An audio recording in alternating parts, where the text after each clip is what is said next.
Igor et Grishka ont tous les deux été emportés par le Covid à quelques jours d'intervalle. Depuis, de nombreux proches et amis témoignent de leur parcours extraordinaire. Si Igor était père de 6 enfants, Grishka, lui, n'avait pas d'enfants. Discret sur sa vie sentimentale, il n'avait plus été vu au bras d'une femme depuis 2019, année de sa séparation avec Fiona. Et pourtant, il avait retrouvé l'amour, qui est Shemae, sa dernière compagne, qui lui a presque sauvé la vie en appelant les pompiers le jour où elle était venue lui rendre visite, mais qu'il avait voulu rester seul et avait refusé de lui ouvrir la porte. On sait que, avant d'être hospitalisé, Grishka était chez lui, isolé, ne parlant plus qu'à son frère, quand Shemae, donc, l'a poussé à quitter son domicile.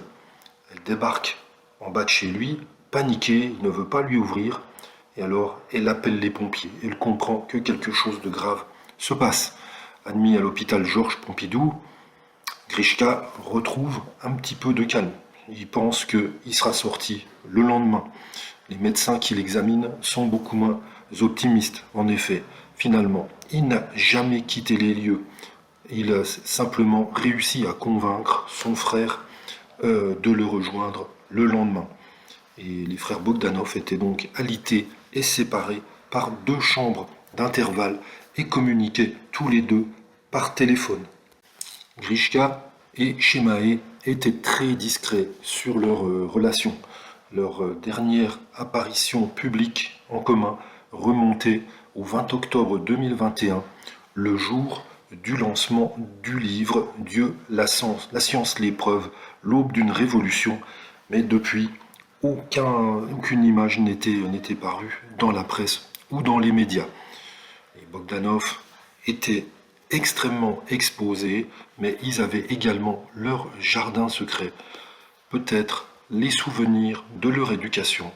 Ils avaient été, en effet, élevés par leur grand-mère qui était surnommée Isen et qui était également passionnée par l'astronomie.